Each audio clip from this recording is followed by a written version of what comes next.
Welcome to study 24 Udaipur. आज के इस वीडियो में हम आर्थिक वृद्धि और विकास, ग्रोथ और डेवलपमेंट से संबंधित कुछ मल्टीपल चॉइस क्वेश्चंस हैं जिसे आज के इस वीडियो में हम सोल्व करने वाले हैं। सबसे पहला प्रश्न आज का हम लेते हैं, निम्न में से कौन मुख्यतः आर्थिक प्रणाली में सम्मिलित नहीं है। तो देखिए बिल्कुल सिंपल सा क्वेश्चन है। आर्थिक प्रणाली में चाहे वो पूंजीवादी अर्थव्यवस्था हो, साम्यवादी अर्थव्यवस्था या समाजवादी अर्थव्यवस्था, ये तीनों हो सकते हैं। तो यहाँ पे आपका जो करेक्ट आंसर ऑप्शन डी। अगला देखते हैं, आर्थिक विकास का संबंध है। ठीक है, देखिए जब हम इकोनॉमिक डेवलपमेंट आर्थिक विकास की बात करते हैं तो आर्थिक विकास के अंतर्गत जो आर्थिक वृद्धि होती है, ग्रोथ। ठीक है, देखिए ग्रोथ का मतलब क्या होता है, अर्थव्यवस्था में जो मात्रात्मक परिवर्तन होते हैं, परिमाणात्मक मतलब जैसे कि आपकी देश की जो राष्ट्रीय आय है, सकल घरेलू उत्पाद है, अगर इसमें वृद्धि होती है तो क्या कहा जाता है, ये ग्रोथ है।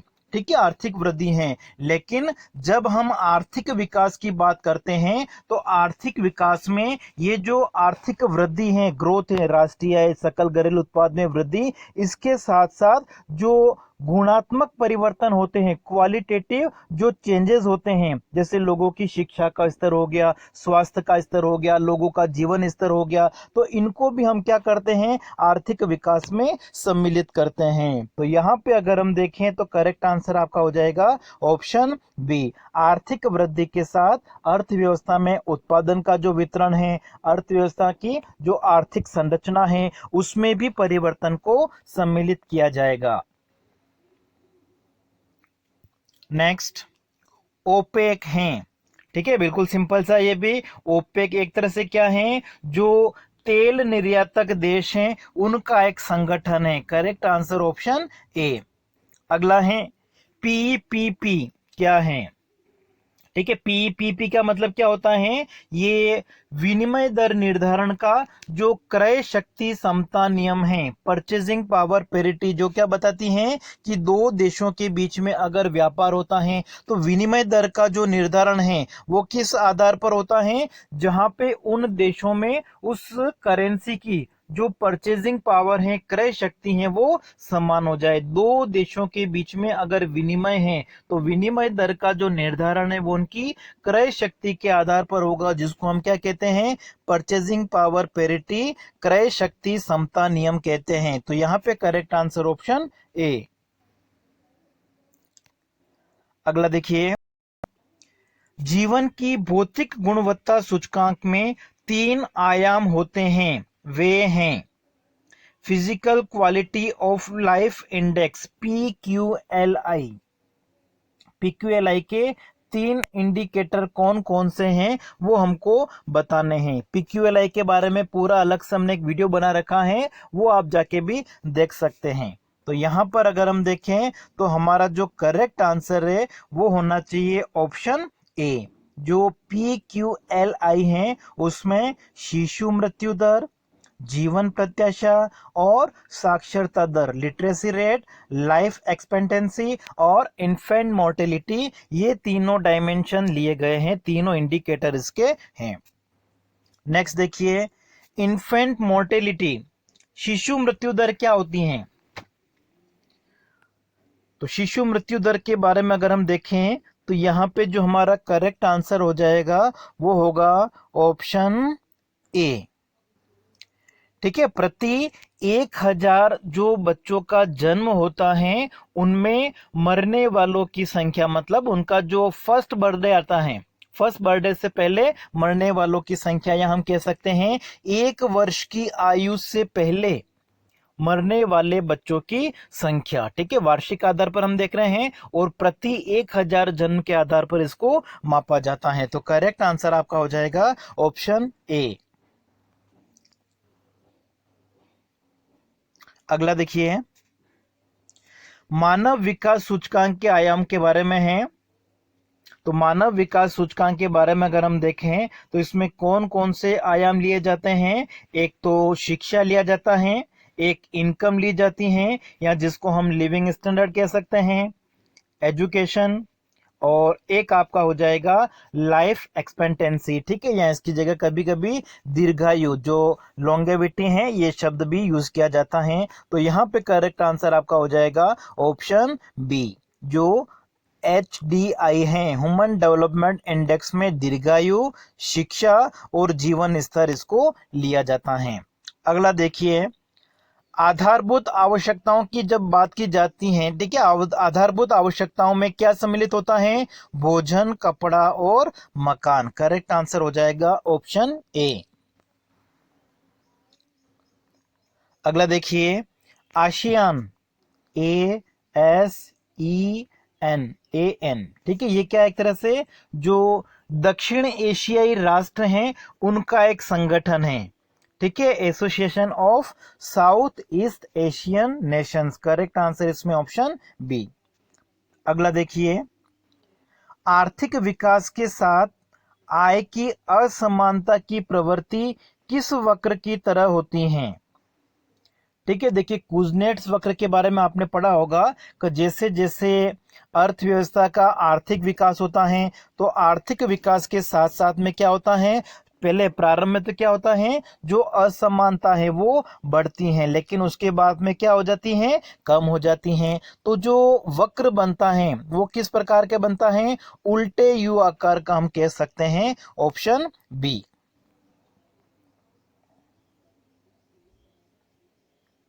नेक्स्ट है, लेविस के मॉडल के अनुसार द्विक्षेत्रीय अर्थव्यवस्था वृद्धि करती है जब, ठीक है, द्विक्षेत्रीय अर्थव्यवस्था के बारे में है, द्विक्षेत्रीय अर्थव्यवस्था में जो आर्थिक विकास है, वृद्धि है, वो कब होती हैं?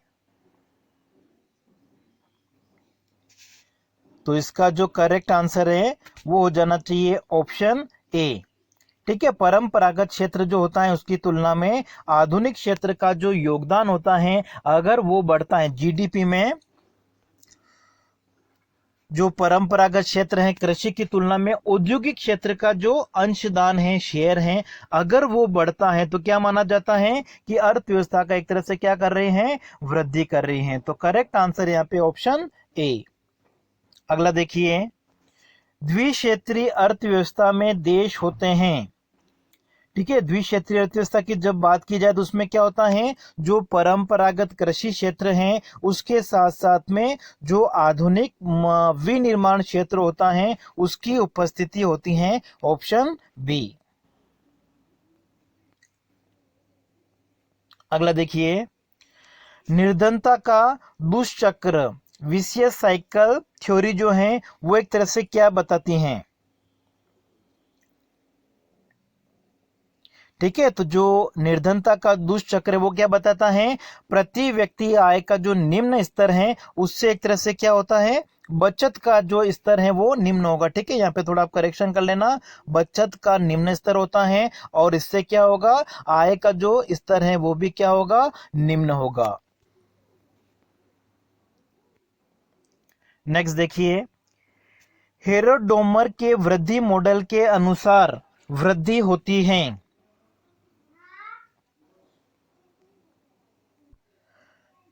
तो यहां पे आपका करेक्ट आंसर हो जाएगा ऑप्शन ए। हेरोडोमर वृद्धि मॉडल, उसमें जो आर्थिक वृद्धि है वो एक तरह से बचत के साथ में प्रत्यक्ष रूप से संबंधित है और जो पूंजी उत्पाद अनुपात है उसके साथ में विपरीत रूप से संबंधित है।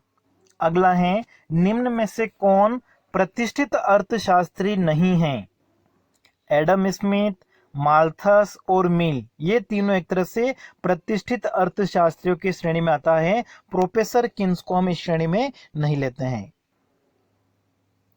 अगला देखिए, एडम स्मिथ का जो संबंध है, ठीक है, एडम स्मिथ की जो कॉन्सेप्ट है वो इनमें से कौन कौन से हैं? तो एडम स्मिथ एक तरह से अबंध नीति का समर्थक था कि जो आर्थिक क्रियाएं हैं उसमें सरकार को किसी तरीके से कोई हस्तक्षेप नहीं करना चाहिए। फिर अदृश्य हाथ की अवधारणा की भी उन्होंने व्याख्या की थी कि बाजार जो होता है उसमें मांग और पूर्ति की ऐसी शक्तियां होती है जो संतुलन स्थापित करते हैं। फिर व्यापार नीति जो है वो एक तरह से क्या होनी चाहिए, स्वतंत्र होनी चाहिए। और मार्केट जो है, बाजार, वो कैसा है, कॉम्पिटिटिव होते हैं, प्रतिस्पर्धापूर्ण होते हैं। तो ये चारों बातें जो हैं वो एडम स्मिथ के साथ में संबंधित हैं। तो करेक्ट आंसर है आपका यहाँ पे हो जाएगा ऑप्शन डी।